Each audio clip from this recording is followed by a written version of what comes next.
Welcome to Top 5, a show where we count things down all the way from number 5 to number 1. And this week, an interesting challenge, the top 5 remakes that are better than the original. So not an adaptation, but a remake of the thing that came before it.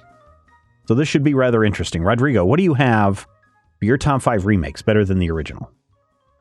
My number 5 is probably gonna draw some gasps from someone, but it's and it's a number 5 for a reason. So my number 5 is Voltron Legendary Defender is better than Voltron, meaning the original, which is like nebulous, because I've never seen like a faithful translation necessarily of like Super Lion Let's Go, or whatever the original was called. I've only ever seen the repackaged version of of Voltron, which came out in 1984, right? Right. And that has a lot going for it, but also a lot working against it. And part of what's working against it is that translation and these kind of like Americanized concepts, these changes that where you can see something happening on screen and the characters are telling you that something different is happening. A problem that Voltron Legendary Defender looked at and just from the beginning implemented certain things that made more sense. In spoiler alert, Pidge is a girl. There are already kind of things set up as to why certain things happen. It kind of takes from the original Japanese stuff and it takes from the American translation and just kind of marries all of that. And of course, this is all the way down here because huge asterisk after season maybe 3, it just dips as far as like the plot. Visually, it still looks very good, but I don't know if you guys have like ever put your face up against the internet and listened, but everybody was very mad about like the last few seasons of Voltron because they kind of got away from them. Like it's unclear what exactly they were going for, and they basically made everybody angry. So again, big asterisk. If you look at definitely the first season, definitely the first couple seasons of Voltron Legendary Defender, I would say are better than the translated Voltron 84 series. All right. Beast King Go Lion, by the way. What is it? Beast King Go Lion. Sorry, there you go. I was closer than I expected. You were actually right on it. Now, if you knew the second series, I'd give you $20, but nobody knows it. So no. Oh. When I was a kid, we had both Voltrons in Mexico. Like we had the Lion Voltron, and we had that one that was just like a bunch of different vehicles, like a car and like 2 cars and a spaceship and a train. And that was also called Voltron for some reason. And Voltron is just something they made up. They were just like, okay, well, this is also a Voltron. Why not? We are all Voltrons. Matthew, what do you have for your number 5? My number 5 is, and I say this much as Rodrigo said with an asterisk, my number 5 is, I believe, going to get me yelled at. By you, first of all, but also by other people when they actually hear this episode, because my number 5 is, I believe, in the strictest sense, a remake, because what happened was the creator had this idea, and he made this idea, and they made it into a movie, and they took the movie away from him, and the movie went places that he didn't like. So when he got a chance to remake it as a television series, Joss Whedon took the script of his version of Buffy the Vampire Slayer, not the version that was on the screen as the movie, and made that the background of what happened before the show. So you might say, oh, well, Buffy's just a continuation of the movie, but it's not, because it references things that did not happen in the completed film with the person who we don't talk about anymore. And took it into, Pee Wee Herman, and took it into a 7-season television show, which I believe counts as a remake of that first shot at Buffy the Vampire Slayer. And if you said, well, what's better about it? The primary thing I think that's better about it is the supporting cast. As much as I appreciate Luke Perry as Pike, and the fact that Xander and Pike are actually 2 types of fish So the Xander character that we see on TV is sort of an XP for the Pike character that we saw. I really like the fact that Xander is kind of a shiftless weirdo nerd as opposed to the effortlessly cool guy with the tall hair. And then, of course, you get your Cordelia, with whom Steven is in love, and your Willow, with whom I am in love, and some demon girls, which I'm sure Rodrigo had a crush on at some point. And it all comes together for a very different, but I feel superior experience for about 5 seasons. And then one really, really, really wobbly season, and then one sort of kind of wobbly season to wrap it all up. So if you could excise a big chunk of season 6 and just, throw out the parts that were dumb, you would have a really, really strong 5.5 seasons. But as it is, Buffy the Vampire Slayer is my number 5. It's 7 seasons long, and that's kind of a bummer, but what are you going to do about it? Yeah. So my number 5, a lot of people really like REM. And what a lot of people really liked about REM was their statement that we will never sell out. We will never license our songs for commercial use. We're going to keep it pure. Ironically, days before they broke up, they finally broke that promise in 2000 or whatever it was. But in 1999, REM came under a lot of flack because I believe it was a Microsoft commercial that played I Am Superman. That sounded exactly like the REM Superman. And everyone accused REM of finally selling out. You guys, I know that song was 1986, but you guys have finally sold out. And then the management for REM said, oh, so here's the story behind this.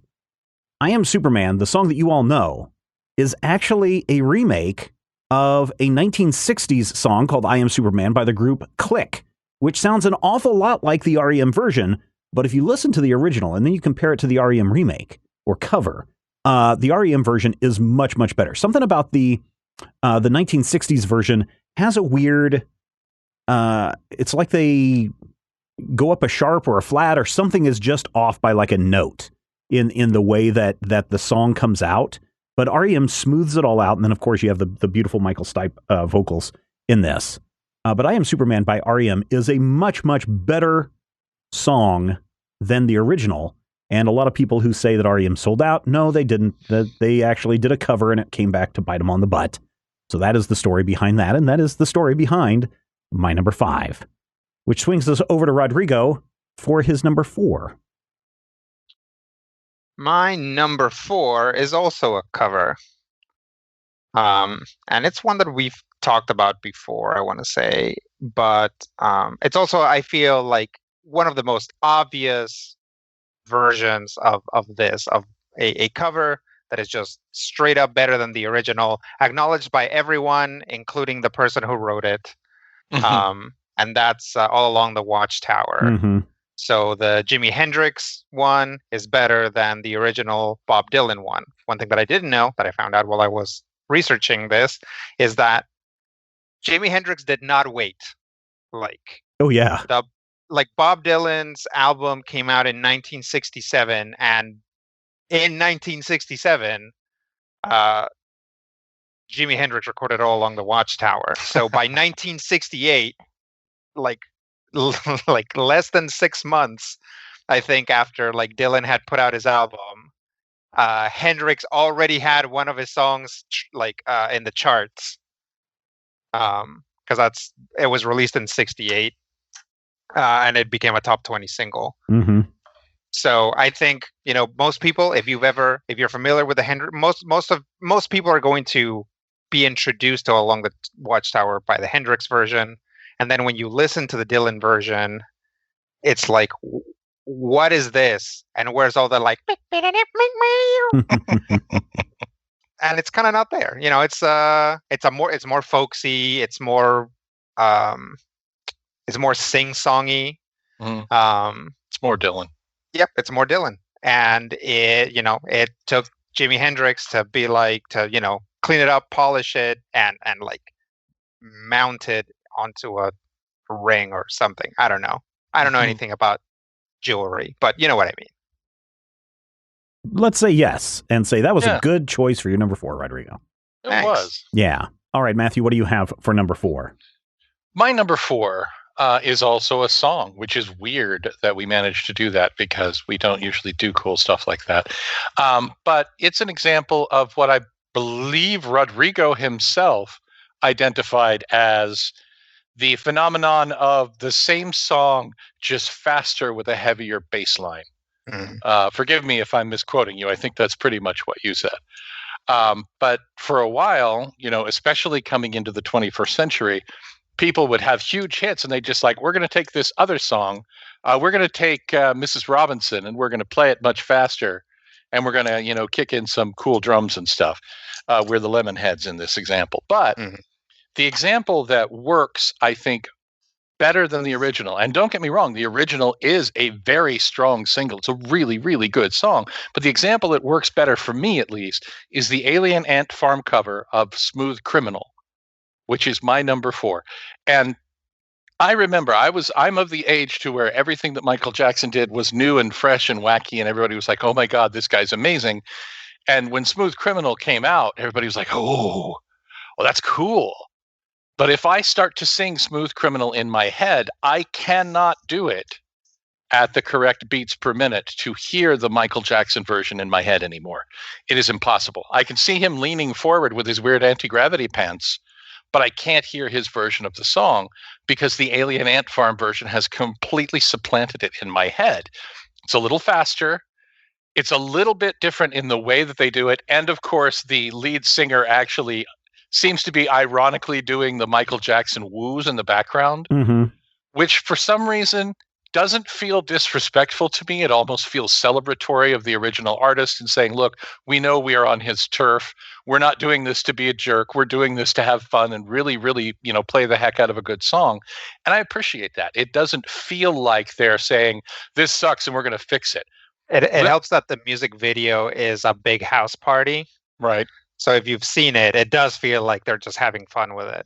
Yeah. And if you've ever seen or heard the Limp Bizkit cover of Behind Blue Eyes by The Who, you know what it can feel like when it feels like someone covering the music is actually mocking, being derisive of the original version and saying, we're doing it right, y'all. And here's a vocoder for some reason. It doesn't have any of that. It doesn't have the obnoxiousness. It doesn't have an entire verse done by a speak and spell. Why am I yelling about Fred Durst? I don't know. But here's the thing. Number 4, the Alien Ant Farm cover of Smooth Criminal, one of the best remake cover things, whatever today's topic is, in history, y'all. All right. There you go. My number 4 is this happens a lot.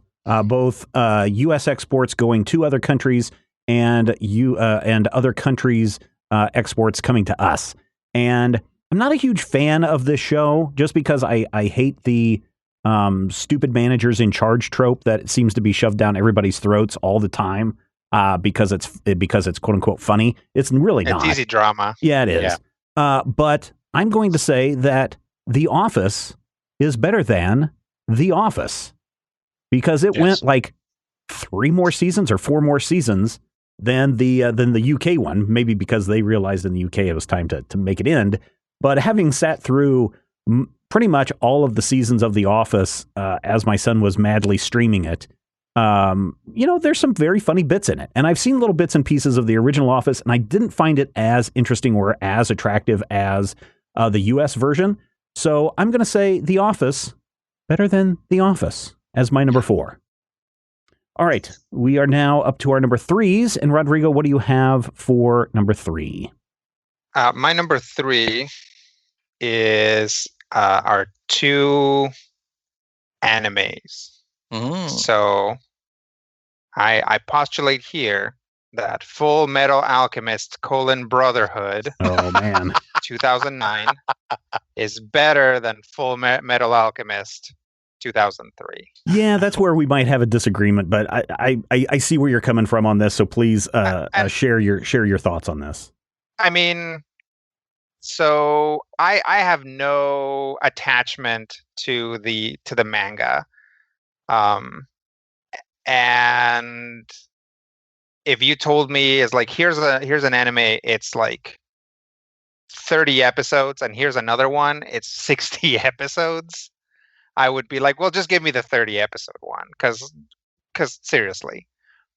So you'd think that I would like Full Metal Alchemist better rather than Brotherhood. So here's the story. Full Metal Alchemist, the manga, kicks off. Everybody loves it. It's amazing. Shonen Jump is just like raking it in. I think it was in Shonen Jump. I don't know enough about this stuff.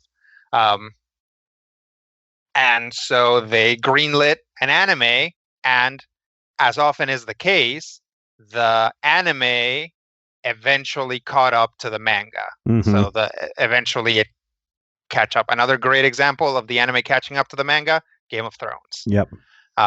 So the anime just goes in some direction, and it has an ending, and it's thematically okay. I enjoyed it.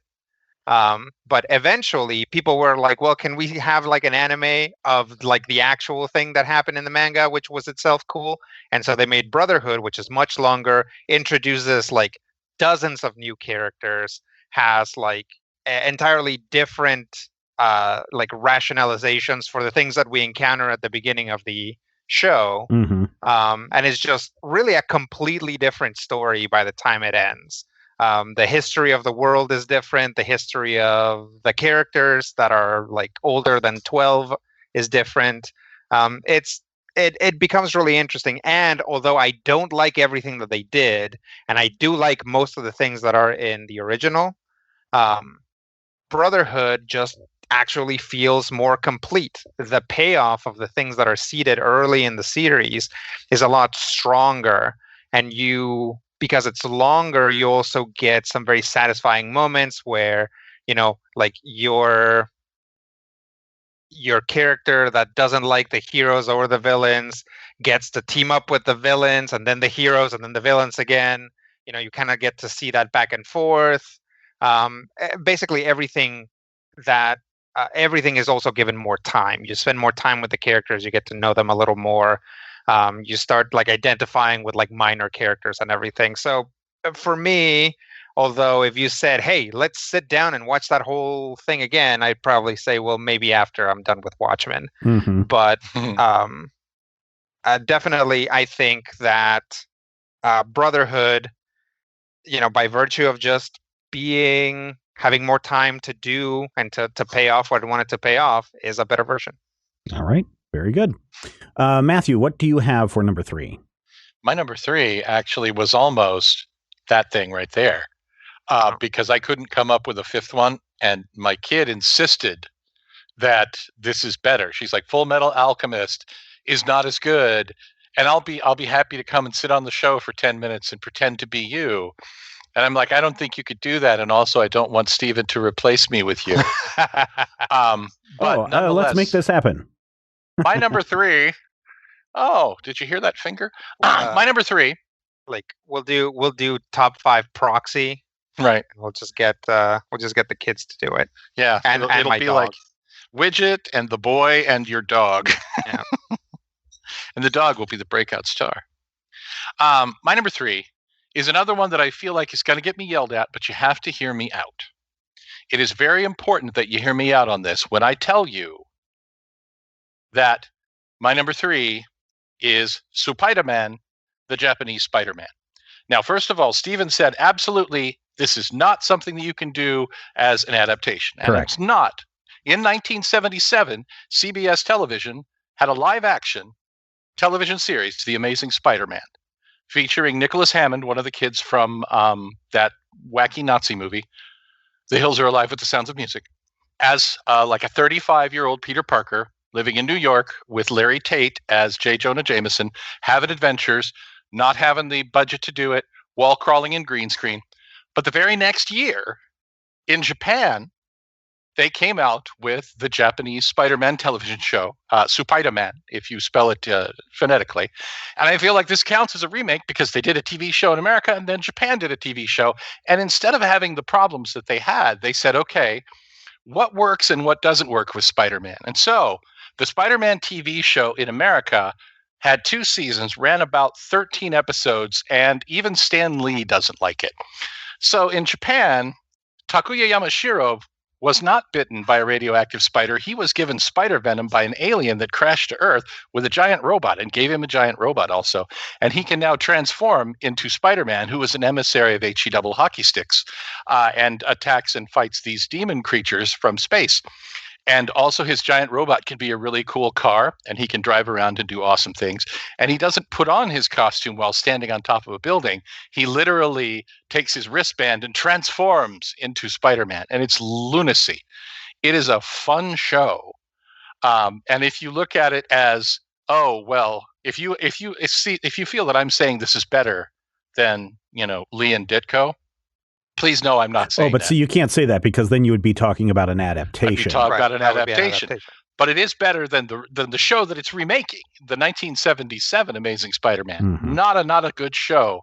Whereas the 1978 Japanese Spider-Man is inspired in a completely crazy way. And it is the reason why the Megazord exists. Because the giant robot concept that came to Super Sentai, starting with the third Super Sentai, Battle Fever J, actually began as part of Spider-Man. The Leopardon robot is actually Toei's very first giant robot, which would then become the giant combining robots of Power Rangers fame. So, I'll tell this story all day long. You probably heard it on this show. But here's the thing. Japanese Spider-Man, as it is sometimes referred to, is better.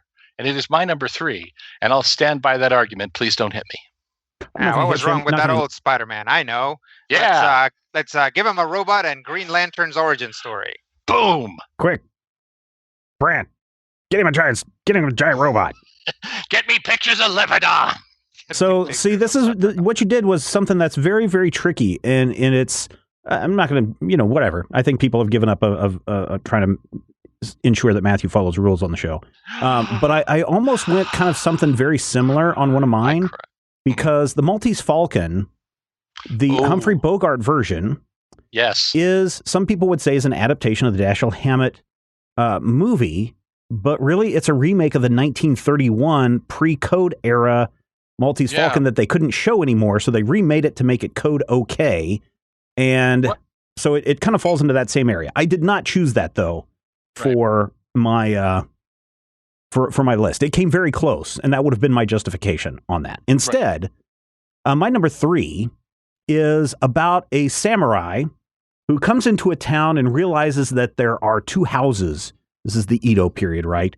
That these 2 houses are fighting with one another, and what he does is he offers his services to both sides, and he keeps playing each side against the other until eventually they're all wiped out. That is this is a 1961 movie made by Kurosawa. Yeah. And unfortunately, it probably was not as accessible to worldwide audiences as it probably is today. So that is why we had Sergio Leone go and remake Yojimbo into something that people know a little bit more familiar with, A Fistful of Dollars, starring Clint Eastwood. But instead of the Edo period, this is the Old West. And instead of a samurai, we have the man who does not talk, or the man who has no name. And it really was part of, kicked off a trilogy of films that made essentially Clint Eastwood a star. You have Fistful of Dollars, A Few Dollars More, and then The Good, the Bad, and the Ugly, which is, I would say, probably the pinnacle of Leone's work, even though some people may say Once Upon a Time in the West is the better version of that. But I'm going to say that A Fistful of Dollars, I've seen both of these movies. Fistful of Dollars, for, I would say, Western audiences, makes a lot more sense. And I think it, and again, this is an Italian movie, but it's still, I think, a lot more accessible to audiences around the world. And so I'm going to say Fistful of Dollars, definitely better than Yojimbo. And that you know what's weird? Something that occurred to me when you were talking. The Edo period in Japan and the myth of the American Old West actually cross over in time frame. The tail end of the Edo period and the beginning of the traditional, what we think of as the Old West, are actually in the same decade, like the 1850s, 1860s. No, and because the Edo period ends in 1868. Oh yeah, 1868. Yeah. Yeah, but it goes for like 200 years because, Japan. Mm-hmm, mm-hmm. But I was just like, wow, it seems like those are centuries apart. And then I'm like, no, they're not. Oh, that's cool. Well, Steven's awesome.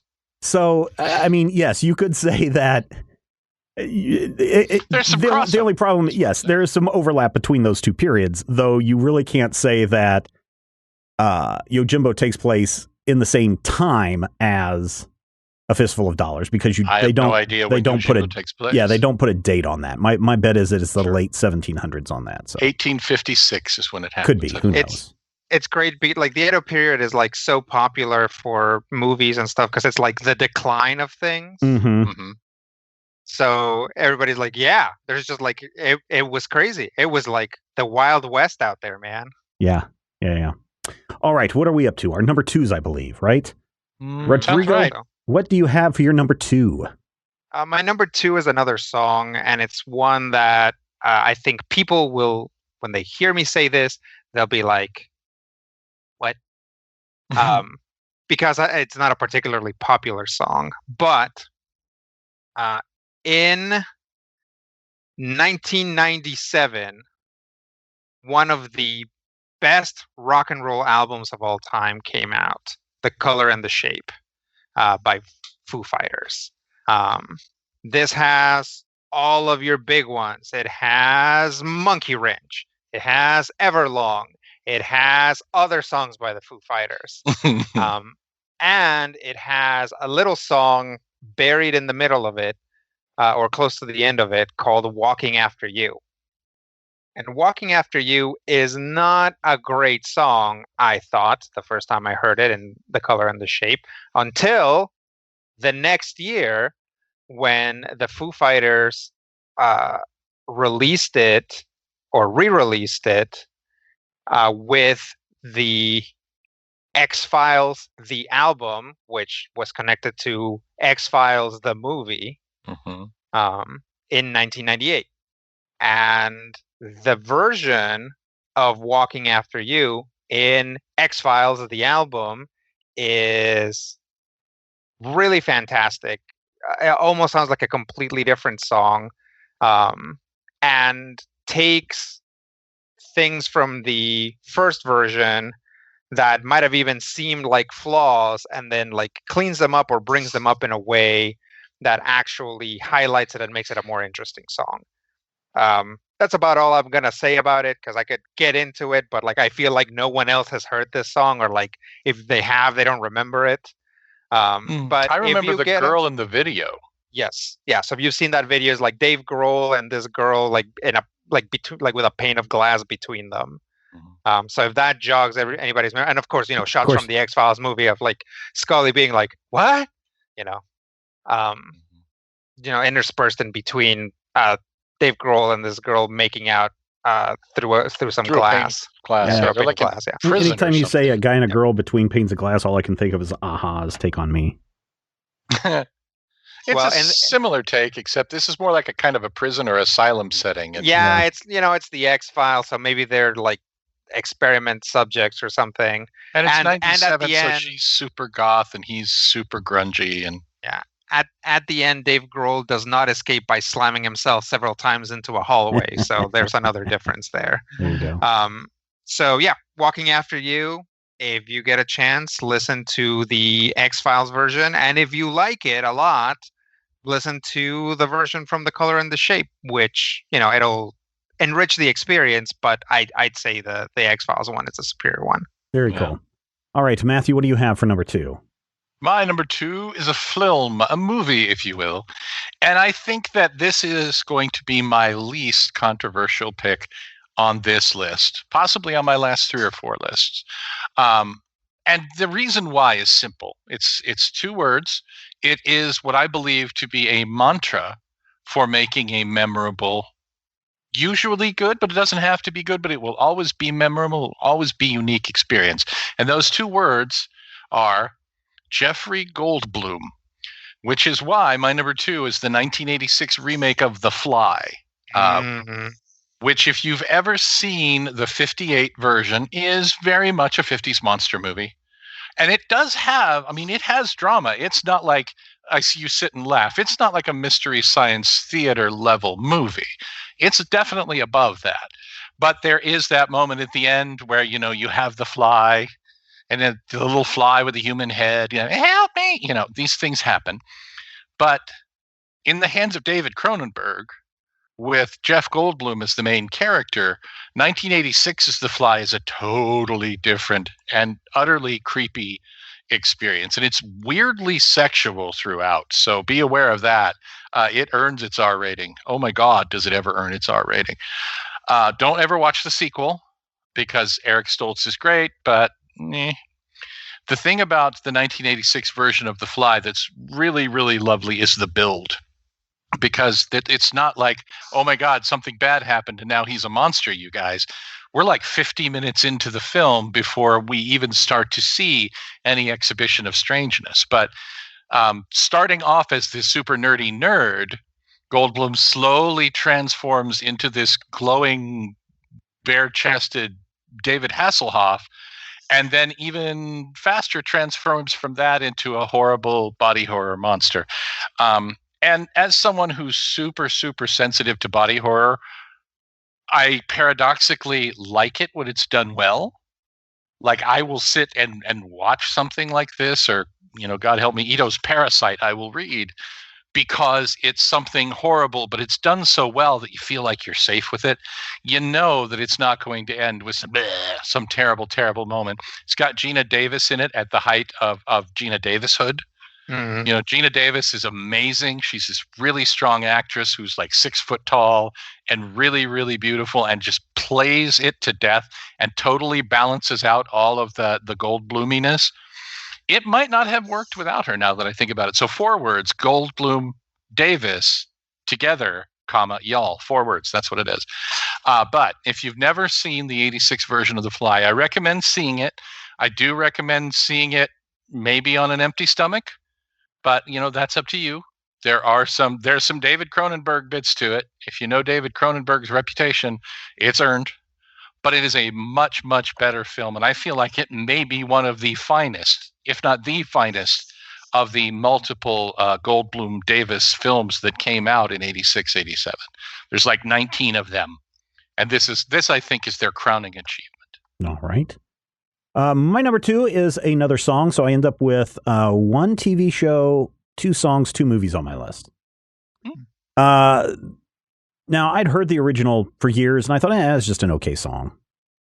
But then when I sat down to watch the movie Donnie Darko, I was like, oh, now this is disturbingly haunting, and it seems somewhat poignant. And I think Matthew referenced it earlier: slow down a song, change its drop it a chord or two. And then you get a new hit. And in the case of Gary Jules' Mad World, I think it is far better than the Tears for Fears version. And I say that because I think most audiences, I would say, have been indoctrinated, have been listening to that slowed down Mad World version of Gary Jules for multiple years, that I was shocked, I tell you, when I heard the original on the First Wave channel on the Sirius XM. Not a sponsor of this show, but they could be if they wanted to. They should be, I think. And I was just surprised at how upbeat and poppy the Tears for Fears version of that song is. And I'm like, oh, I remember why I just thought this was an okay song then. I think it's a really bad song now. And I will take that slowed down Mad World version any day of the week. In fact, I kind of do like some of those slowed down versions of songs, like Trent Reznor does that a lot. And who does a lot of the... is it Trent Reznor that does a lot of the Fincher movies as well? Yeah, there's definitely this trend right now, especially for trailers, where they will take an upbeat pop song and they will slow it down. My personal favorite is definitely with Suicide Squad, where they do like that I started a joke, like Barry Gibb. And it's like, what are you doing? I think you mean Academy Award-winning Suicide Squad. Academy Award-winning movie Suicide Squad trailer. Yeah. I don't think we mean that. Well, I mean, won an Academy Award, so it's Academy Award winner, Suicide Squad. Yes, Phyllis Diller won an Academy Award. I know, Academy Award winner Phyllis Diller. You should always be saying that. Rest her soul. But yes, Mad World by Gary Jules, I think is much, much better than the Tears for Fears version. I'm glad it was remade because it is certainly better than the original. And that is my number 2, which now leads us to number 1. And Rodrigo, what happens to be on your number 1 spot? My number 1 benefits greatly from Matthew already breaking the barrier of contention as to where things land. Because my number 1 is the statement, Viva Pinata, Trouble in Paradise, 2008, is greater than Viva Pinata, 2006. So let's start at the beginning. What is Viva Pinata? Viva Pinata is a video game where you have a garden and you start planting things in your garden, and the things that you plant attract piñatas. And these are living animals that are made of, paper mache and colorful like tissue paper, right? So you get like little worms, and then you get like mice and foxes, and eventually you can get like gorillas and stuff. And, you basically get progressively different animals. So Viva Pinata, Trouble in Paradise is technically, on paper, a sequel to Viva Pinata. And you say, well, that's not the assignment. You're not supposed to do a sequel. But here's the deal. Viva Pinata, Trouble in Paradise is Viva Pinata plus everything else that they wanted to add to Viva Pinata, but that they couldn't because of deadlines. The development team, the leads, have gone on record as saying Viva Pinata, Trouble in Paradise is just Viva Pinata with everything else they wanted to put onto it. So this is a creative team basically getting a second crack at the same game, but not wanting to call it like a deluxe edition, because then the people that already played it won't want to play it again. So I feel like this is actually a remake. It just tricks you into thinking it's a sequel. And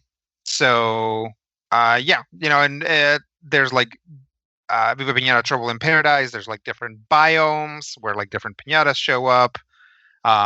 It had an online component, which you can't play anymore because this was in like 2008. So all of those servers are dark now. They're probably being used for something else, like Killer Instinct is also old. Just, whatever. But yes, Viva Pinata was really had a lot riding on it. Microsoft was like, finally, property for us to compete with, say, Pokemon, and it just kind of didn't pay off. But I played Viva Pinata and Viva Pinata Trouble in Paradise, and I find them to be incredibly relaxing, super fun little games. So if any of you get a chance, I'm sure at some point, probably when like the Xbox Series X comes out, you'll probably eventually get a remaster of it. Because again, Viva Pinata is one of the few properties with like a face that Microsoft has access to, although it also partially belongs to Rare, so who knows where they're at nowadays.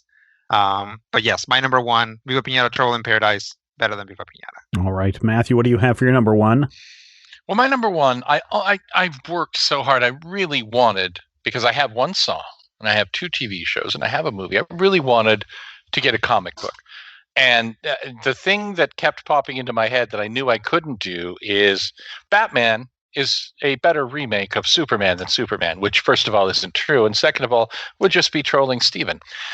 And as I was thinking I like about the 1977 Superman movie. I think it's great. Here's the thing. I didn't do that. And the reason why is because when I was thinking about remakes, I started thinking about a particular comic book which featured MODOK. And MODOK was collecting a group of ne'er-do-wells and goobers from around the world. And it's called MODOK's 11. And I'm like, oh, well, that's just like that movie that I love. Wait, that movie is a remake of another movie. Mm-hmm. That movie is amazing. It's a movie that I love, which is why my number 1 turns out to be Ocean's 11, the 2001 version of Ocean's 11, with it's got your Brad Pitt and your George Clooney and your Matt Damon. Mm-hmm. Got your Don Cheadle. It's got Carl Reiner, who just recently passed away as of this recording, doing just, oh my God, Carl Reiner's character in this film is wonderful. But if you go back and you look at the original Ocean's 11, it's a pretty good movie. It's the Rat Pack. It's a very similar vibe. It's a bunch of guys who seem to make a movie because they wanted to have fun and hang out together. And I'll give them props. It's a 1960 movie, and it is at least slightly integrated. Sammy Davis Jr. is one of the primary characters in it. But if you watch Ocean's 11, the remake, it feels, first of all, much more personal because it's a Steven Soderbergh movie. It feels much more interesting because it hides important facts from you until after you've already seen them a few times. And for me, it's more successful because it focuses not on the heist so much as the emotional cost of the heist and the reasons behind it. Danny Ocean is really just trying to, put one over on his ex-wife's new husband, but it turns into something more personal than that. And it's really a fun movie. And I feel like if you've ever said, I hate Brad Pitt, or I hate Don Cheadle, I hate Andy Garcia, if you've ever said these things, I feel like you should watch this film because it makes me like people. And I won't say who, but there are a couple actors in this and I'm like, I don't like them except in Ocean's 11. Oh, is it Matt Damon? Matt Damon. I said I'm not going to tell you, but here's the thing that's really wonderful about it.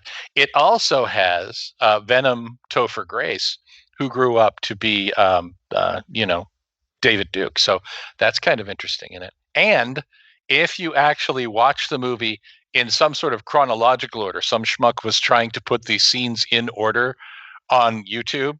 It is duller than dirt. Because all of the really, really fun parts of it come in the bait and switch. It's all about the misdirection.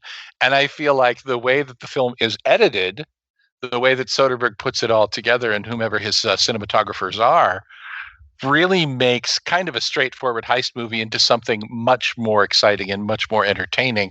And it does, in fact, have Bernie Mac almost beating up Matt Damon. So, that's why Ocean's 11 is my number one. Well, also, the original Ocean's 11, not so much of a story as much as it is a chance for all those guys to goof off and laugh and goof around in front of the camera.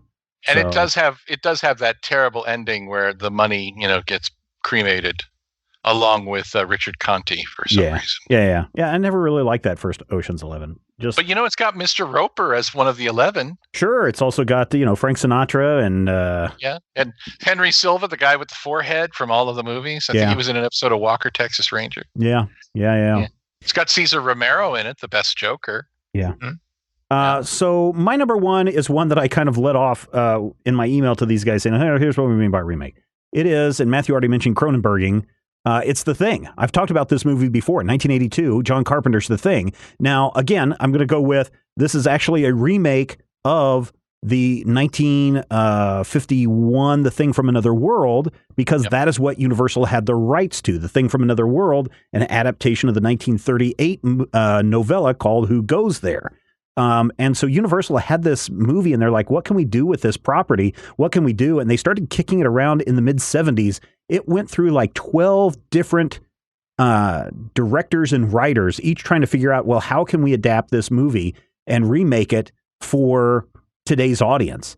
And it wasn't until 1981 that it came to John Carpenter, and John Carpenter's like, well, I would do all these things a little bit different, and I would add in all these monsters, and I would definitely make it yes, let's show the horror. Let's bring in the cosmic horror parts of it. It would be when did E.T. came out? 1980? 82. Oh, that also came out in 82. Interesting. Yep. That both we have two alien movies that come out in 1982. One where you got a cute little extraterrestrial who comes down and makes my sister cry every time he died. And then you have The Thing, which in 1982, 1983 was a movie I could not watch because it scared the crap out of me. And then you look at it today and you're just like, wow, this is really a masterpiece of practical special effects horror, as well as paranoia, as well as, just general conflict between people slowly going mad up in the down in Antarctica. 1982's John Carpenter's The Thing, my number one remake. And I think this is the second week in a row, or the second episode in a row, where The Thing has made my list. I think we should ask Carl how many times The Thing has shown up on your list. It's probably shown up on a lot. I don't know if it's shown up on... I'm going to say at least 5. Oh, yeah, easily 5. I would say it's easily 5. I say It, Raiders of the Lost Ark, and Back to the Future and Star Wars would be 4 movies that show up on my lists a lot, just because those are, super important movies to me. One introduces me to horror, one introduces me to adventure, one introduces you to, fantasy, space fantasy. One introduces time travel. So they're all 4 of those. What were you going to say, Rodrigo? This was a tough topic for me. Yeah. Because it's like, first off, it has to be a remake, right? Yeah. Not an adaptation, not a sequel, not any of these things. Not necessarily a launch boot or a reboot or a remake. Yeah, it's like reboot, you start getting into probably more permissible territory. So it's like, first off, this just happened to me constantly. I'd be like, the Teenage Mutant Ninja Turtles cartoon has been rebooted 10 times. And I'm like, but I like the original better. That's the one I grew up with. Yeah. And I'd be like, there's like 20 different versions of, literally we brought up, there's 20 different versions of Spider-Man, 20 different versions of Spider-Man cartoons. And I'm like, but comparing that to the original Spider-Man cartoon, which is hilarious and was just doing its own thing so hard, going so hard at what it was doing. I was like, I can't say then I love the 90s Spider-Man cartoon, but I can't say that it was better. It's it was just constantly things that, when I managed to get at something where I was like, oh, I like this second thing, but it's but I can't actually say that it's better than the first things. The Hobbit is can I actually say that the Peter Jackson Hobbit was better than the Rankin Bass Hobbit? Does that even count? They're one of them's animated, it's right. I think it would count, but as we've noted, I bend the rules. And I was like, well, technically Barry Allen is a remake of Jay Garrick, but Jay Garrick, first of all, is better. And second of all, I don't know if that actually counts as a remake necessarily. I didn't feel like it would fit. Well, it would definitely fit into a reboot. Now, this list almost was top 5 remakes that are worse than the original, but that seemed too easy. And the thing that kicked that off was because I heard a remake of Dancing Queen that was just like, oh, please stop. Yeah, I mean, I think that's it. Is the inverse version. Of this list is too easy, but this list is pretty hard. Yeah, if you're being honest about it. I mean, it's it would be easy to be like, well, the original Godzilla was not that great, so then some other Godzilla movie is slightly better than it. The 2016 that would be a sequel. Godzilla is better than the 1954. Well, the 2016 is a remake, but it's not a better movie. No. And the 85 are you talking version about with Matthew Broderick is definitely not a better version than the 55 Godzilla. Yeah, I mean, Godzilla has been rebooted, even just in what is it, Toho? No, Toho?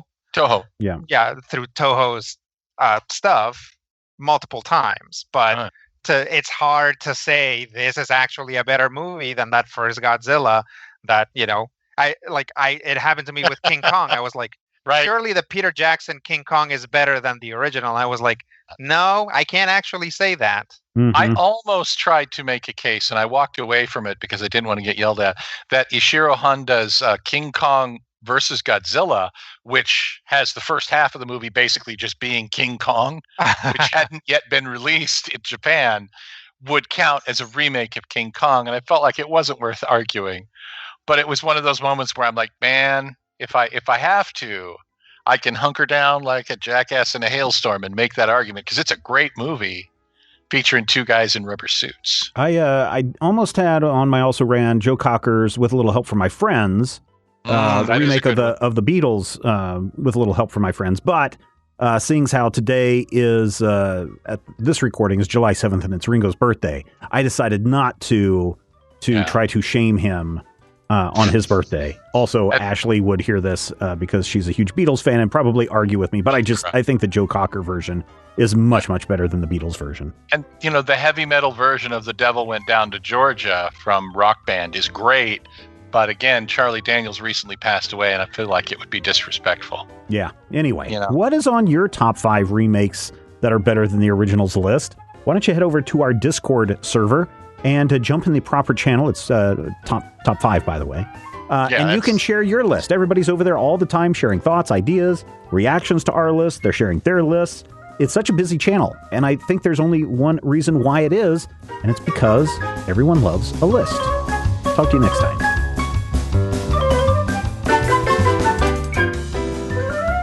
This podcast is copyright 2020 by Major Spoilers Entertainment, LLC.